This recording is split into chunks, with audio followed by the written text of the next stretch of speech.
That was a very common Bengals W. About as common of a Bengals W as you can get. What's up, you guys? I am Sean Ross Sapp. This is Common Bengals W. It is September 7th, 2025, and the Bengals season starts with a win. I can't believe it, man. Since 2019, the Cincinnati Bengals, quite honestly, under Zac Taylor, had been the most unprepared NFL team, period. And I am not convinced that that isn't still the case. I'm pretty sure they are still, if not the most unprepared NFL team among them. They just happened to run into a team that was a little bit more inept than them. Okay? The Cincinnati Bengals win 17-16 thanks to a few gifts, a few absolute gifts in the second half. As a result of the Cleveland Browns rookie kicker who missed an extra point and a field goal. But if we're going to be serious, the Bengals probably should have had this win a little bit more safely. We'll talk about that and so much more. First off, there were a few inactives that raised some eyebrows. Cam Grandy, listen, they went 12 personnel an awful lot, but they felt good with the tight ends that they had. McKinley Jackson and Jermaine Burton being inactive does not speak very volumes of your scouting department and the amount of money that you spend on it. Not good there. Not good. But what was good was that first drive from the Cincinnati Bengals, specifically Chase Brown. Chase Brown did great. It was like 4-ish yards a carry on that first drive, and it was 12 personnel a lot. Noah Fant got a couple of looks, which was really good. Jamar Chase and T. Higgins got pretty well shut down this entire game, and Jamar Chase kind of warned people about that. It's like, okay, well, he's the Browns play him very well. They cover him very well, and that's what they focused on.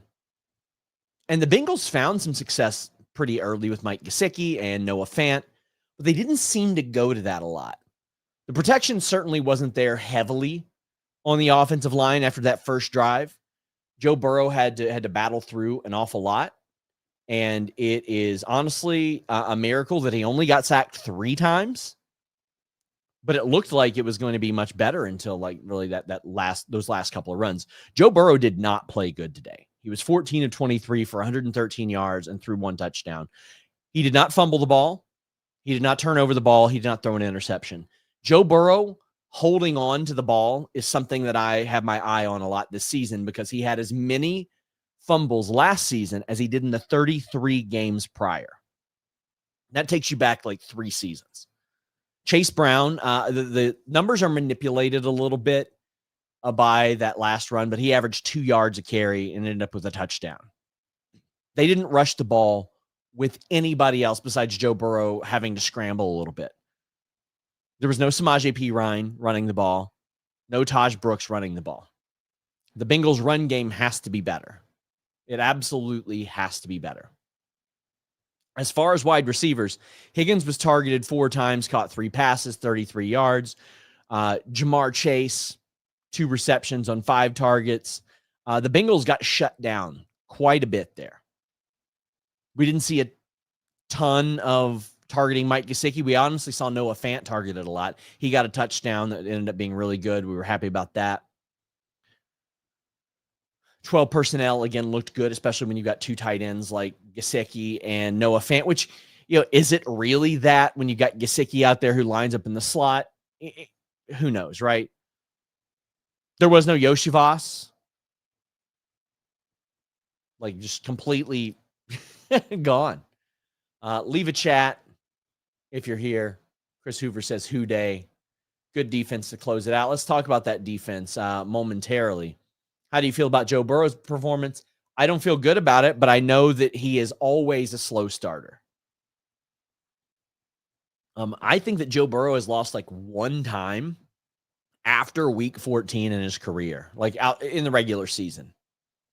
And I mean, hell, only twice after that in the postseason as well. He does exceptionally well. At this point, he would be something like 10-2 after week 14, if you include postseason, but I don't have those stats in front of me. Samaje Perine caught a couple passes and stuff, but they didn't expand the run game very much. Like, they leaned on Chase Brown an awful lot, and early Chase Brown delivered, but late he did not. Much could be said about the Bengals defense as well. Early on, honestly, on that first drive, there was a lot of things to look at and say, that's promising. That's pretty good. First off, the fundamental tackling was miles above anything we've seen in Cincinnati in the last couple of years. And honestly, since Jesse Bates and then DJ Reader left, and I'm okay with DJ Reader leaving, especially when the run defense did like it did today, that's one thing I want to put over big time. The run defense of the Cincinnati Bengals was immaculate today. I could not ask for more for the Cincinnati Bengals to perform against the run like they did. Outside of Joe Flacco, there were 22 carries for a total of 43 yards. That is just under 2 yards a carry, 1.9 yards a carry. If the Bengals have multiple games like that, they're probably going to the playoffs. TJ Slayton, BJ Hill, all that, like they were really formidable up front against the run. However, the pass rush was absolute garbage. I can't believe that Joe Flacco actually got sacked 2 times. I don't remember any of those now that I think of it. Don't remember a damn one. Who did it? Let's see. BJ Hill, Trey Hendrickson. Can't believe Trey Hendrickson got one. He had a few QB hits, though. But the pass rush was horrible. And look at me when I say this. And if you've watched this show for any amount of time, you probably know what I'll say because I tweeted a million times over at Common Bengals W. The absolute cheat code against the Cincinnati Bengals is on third down, you throw it right over the middle. And that has been the case for years. And I saw the Browns do that like 8 or 9 times today, including an absolute gift that the Bengals got late in the game when they went for it on fourth. And there were drops on third and fourth over the middle. But Joe Flacco put it there. Joe Flacco, despite, he had as good of a game as you would expect out of a 40-year-old Joe Flacco, right? Like, there were a couple drops, but he went 31 of 45. It was very pass heavy because they could not get the run going whatsoever. Dylan Sampson did really horrible. You know that they are really excited to get Quidshawn Jenkins. Is that his name? Whatever. They finally signed him. He's ready to go. Probably by next week, but I don't know how they can look at this run game today and be happy with Dylan Sampson and Jerome Ford. But, I mean, Dylan Sampson was killing the Bengals upfield. Like, that was just repeatedly happening. Jerry Jeudy had a good game. Harold Fannin had a good game. The following players all had more yards than Higgins or Chase. Jerry Jeudy, Dylan Sampson, Harold Fannin, Cedric Tillman, and David Njoku. All of them. All of them. That can't happen. The Bengals listen, I'm very confident in the Bengals offense. I don't think that, you're not always going to run into a Cleveland Browns defense. But that's what they ran into today. However, as a homer, I'm going to be quite honest with you. The referees absolutely willed the Cleveland Browns into the end zone on that first drive. There were like 4 penalties on that, and 2 of them were completely phantom. One of the pass interferences was just the Trey Hendrickson hands in the face. I get it, but Joe Burrow, like it's funny because people said, well, that's how they call it. Then on the next drive, Joe Burrow did not get that, as is tradition for Joe Burrow, right? Like, they just never give that to him. I get it, Bengals fan here, but they got willed across the goal line. In reality, the Cleveland Browns should probably be sitting at about 4 points less anyway. It should be about a 17-12 game. And if they wouldn't have scored a touchdown on that first drive, it's tough to know how the cadence of the game would have went after that. But the refs absolutely were ready for the season to start. They were throwing flags everywhere in that first half. It was almost unwatchable. I can't believe the game ended at like a crisp 2:30.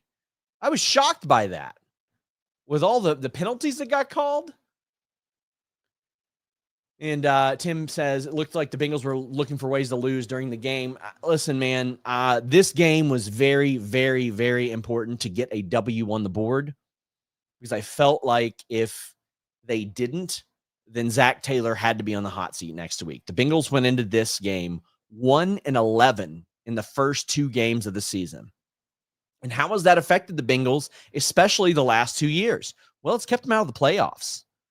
Now, I will go to my grave saying there are a number of things, and if the wind would have blown 2 miles an hour a different direction on like 3 or 4 of those games, Bengals are in the playoffs. But the reality is the Bengals had really, really horrible defense last year, and they couldn't hold on physically to the football. They were fumbling all over the place, notably Tanner Hudson and Joe Burrow, which you could also say, well, you got to take those fumbles with Joe Burrow because he's the only reason that you were in the hunt anyway. That's accurate. So they were a Tanner Hudson fumble away from being in the postseason, an Evan McPherson field goal away, which he looked good today, by the way. Evan McPherson looked really, really good.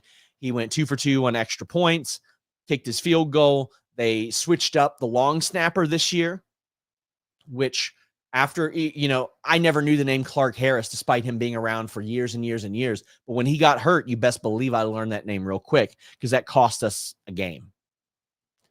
And then over the last few years, McPherson's kind of went down, down, down. And the Bengals clearly have some confidence in him, and they think it's a bit of a long snapper issue. Ryan Rico is too good of a punter to not figure out, his hold and all that stuff as well. But Tim says, I really thought the Browns were going to win this game. I did too until that last pick. And then even then I thought, well, the Bengals are going to find a way. I was like Danny, or was it Dennis Quaid or Randy? I don't remember which Quaid in Major League, but I was like, they'll find a way to screw it up, because Zac Taylor often does.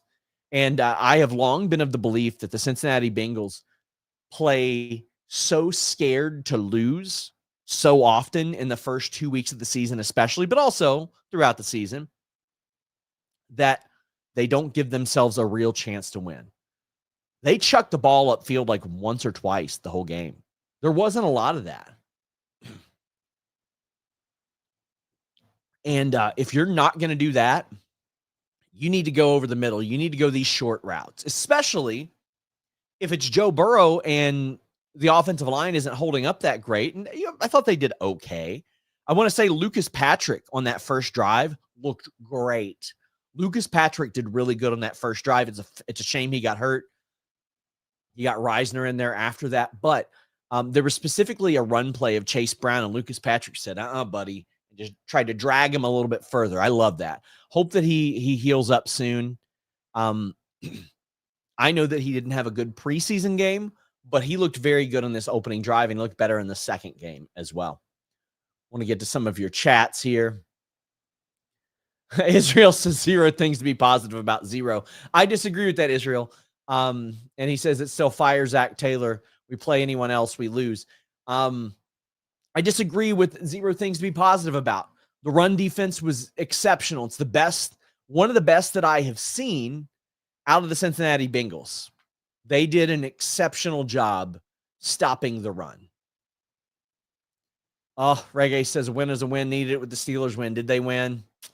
Aaron Rodgers looked good, man. Aaron Rodgers looked good. Ugly win, but it's a win. Yeah, it was, man. I was kind of hoping the Steelers, not kind of, I was really wanted that to happen. Oh, 34-32. That's got to feel good for Aaron Rodgers too.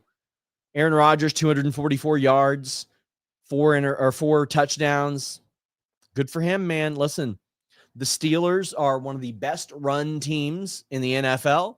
I know that they don't always think so. Their fans don't always think so, but I will say this. I am glad that the Bengals' down years of late have been 9-win seasons. Because that's what the Steelers get. They get a 500 or better season on their down years. If those are our down years, I can handle that, right? Like, I've been a part of 2-win Bengals teams, like that type of fandom. And it was okay that year because we knew what it meant. We knew it meant getting Joe Burrow.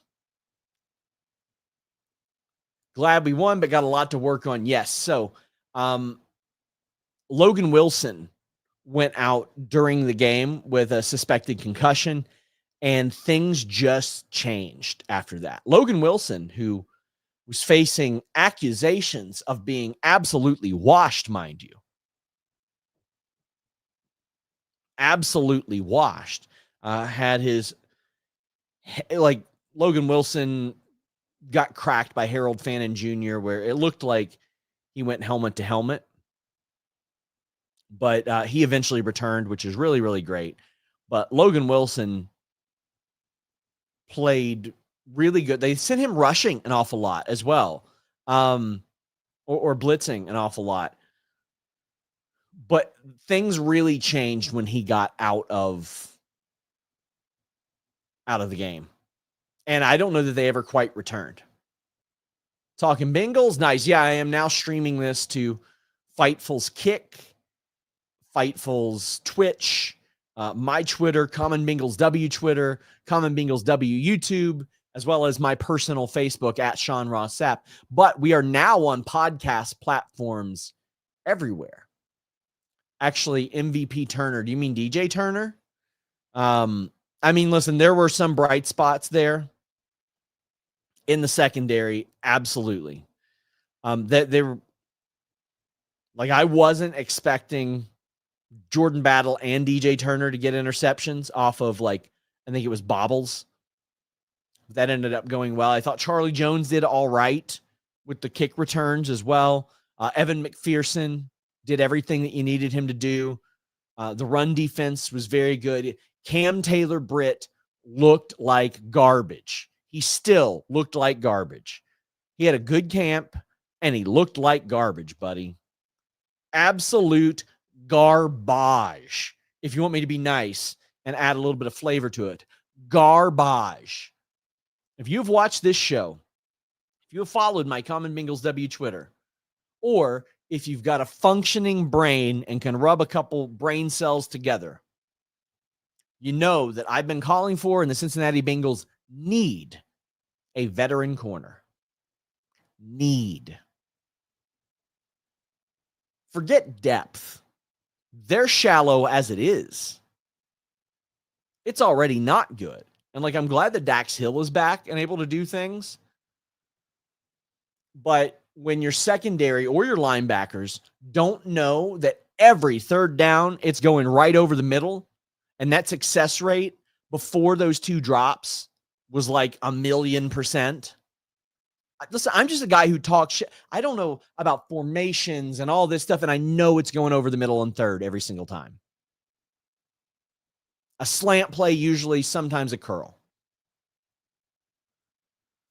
Being a promotion in Kansas City, we're not the biggest Bengals fan, but happy for you. Well, listen, I'm happy for you that the Chiefs got a loss. My dude Charles says was going to say the first game, it was all jitters, scared to lose versus trying to win. Shamar Stewart played well. Major negative, Cam Taylor-Britt. And the benefit is there are still some veteran corners out there. There are still a couple guys. Let's look at them.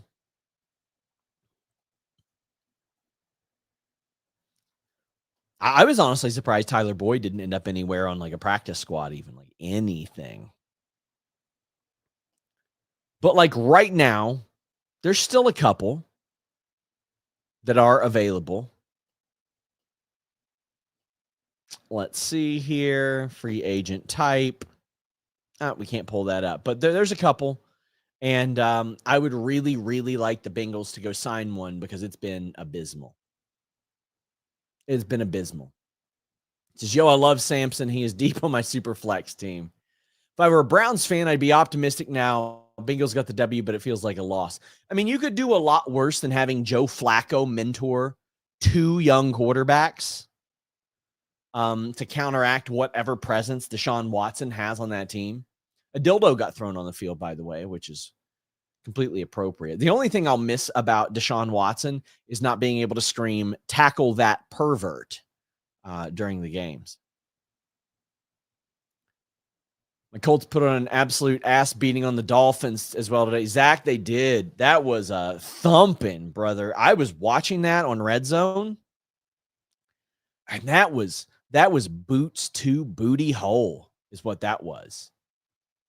Man, the Carolina-Jacksonville game is still going on and still has 10 minutes left in the fourth. The Bengals play the Jags next week. I'm going with my friend Drew. I'll be the gentleman dressed up as a goddamn traffic cone for open and orange. If they have me lose 2 open and oranges, looking like an alert on the side of the road on the highway, I will be very, very frustrated by that. Very frustrated. Packers are up on the Lions as well. So there's that. How dare this Bengal bias on the Common Bengals W channel. Oh, my God. Yeah. Jamar Chase wasn't helping anybody that took him number 1. Run defense, definitely a bright spot. This Canadian Bengals fan was sweating it out with the rest of you. I love seeing the Canadian Bengals fans because Canada is my second home. Oh, boy. So here's an embarrassing one. How is your fantasy team doing? I've got 4. For some reason, I joined 2 more leagues this year, and I realized 4 is a conflict. I thought that 3 would be my max, but I joined. Let's see. In the Canyon Cup with a bunch of like wrestlers, MMA fighters, I have a 78% win probability. I'm sitting at 38% in one, like a wrestling content creator one, because I had Burrow in there, and that really screwed me. Justin Jefferson would have to go absolutely crazy there. I didn't start Jalen Warren, and that hurt me. I have 2 others. I've got another wrestling media. Actually, I've got a one with a close friend of mine, and I've got a 55% win probability, and I got a little hosed there. We got IDPs on that, and it honestly all depends. Like the IDP scoring is all messed up, and the guy is like, we'll have to change that. Yeah, we're gonna have to change that. And it looks like I'm not gonna win this other one, wrestling media, when I'm like at 30%. Man, Deebo Samuel went off, so that didn't help. Okay, well, it's early still. Those are my fantasy teams. Shamar Stewart did look promising. Are you in a dynasty league with your super flex and all? So, Nick, go bury our friend Brandon. You know who I'm talking about. He hits me up last week and he says, hey, man, how many leagues are you in? And I was like, I don't care. Bring me in. And he goes, great. We're going to do super flex dynasty. I'm stoked with IDPs. I'm like, great, man. And I'm pumped because I haven't done IDP since my first year, and I won my first year of fantasy, never done a dynasty. He just doesn't tell me that the day before they change it to not a dynasty. So why am I drafting a 22-year-old tight end, which, by the way, it's a tight end boosted league too. So I didn't know any of that. We're going to have to adjust the IDP stuff. We're going to have to do all that. I got hosed on the dynasty element of it. Tim says, I believe they had a 20-minute weather delay. That makes sense. I know they won, but Burrow is my fantasy quarterback. Hitting my bench next week. I wouldn't. I don't know. I mean, the Jacksonville Jaguars have had really good defense today, but it's against the Carolina Panthers. Jermaine Burton, kick returner when he gets healthy. I don't think that he is above. God, who the hell was it? Wasn't Chase Brown. Charlie Jones. Was there any player that surprised you today with their performance? The entire defensive line against the run. BJ Hill looked like he was very happy with that contract. Otherwise, nobody surprised me, so to speak. It's pretty well how I kind of thought it would be. I knew this was going to be an ugly game. I thought the Bengals would find more success there. What are your feelings on the new K-balls this year? Are those the kick? Are those the ones for the kicks where they have like special balls for that? Travis Hunter is a cheat code for IDP leagues. Here's my fantasy football take. If you are in an IDP league and your quarterback lands a tackle off a pick or whatever, he should get those points as well.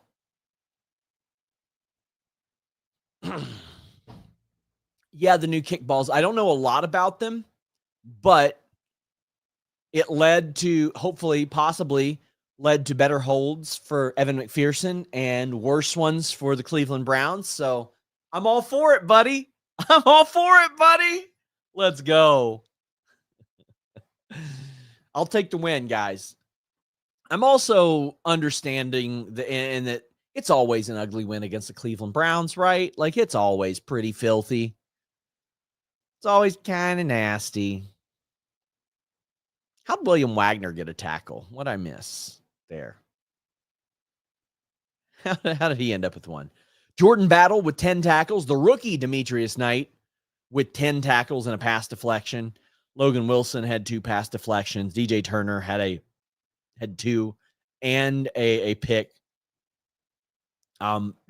Demetrius Knight basically taking over the workload of Jermaine Pratt is very promising. It makes me very happy. Ideally, you'd like for him to not have to tackle people that much because it means somebody else is doing their job. But that was very good. I'm very happy with the Demetrius Knight pick. I'm interested to see the PFF grades and how like Dylan Fairchild did and how Dalton Reisner did as well. The Chiefs lost. The Steelers looked great on offense, didn't look great on defense today. Who else plays? Who do the Ravens play this week? You've got to assume that the Ravens are just going to go 17-0. That's how good they are, man. All right, they play Buffalo tonight. I'm going to be pulling for Buffalo, obviously. Should be fun, guys. Ravens play the Bills tonight. Oh, boy. Yeah, I saw that some leagues have QBs that make tackles get 100 points. I love that. I think that's funny as hell. Guys, Zac Taylor probably saved himself from being on the hot seat today. Because if you end up being 1-12 in the first 2 weeks of the season, I don't know how there's any way that you can assume that you'll still have your job if you lose and become 1-13. Now, the Jacksonville Jaguars are looking real good right now. And again, it's against the Carolina Panthers at home. Trevor Lawrence, as we film this, is sitting at 19 of 31 with a touchdown and a pick, so nothing amazing there. Travis Etienne, 8.8 yards a carry, including a long of 71. Trevor Lawrence running the ball well when he gets to their whole run game looks really good right now. 162 yards on the ground. That will be a big test for the Cincinnati Bengals. How that will go. Travis Hunter has been targeted heavily.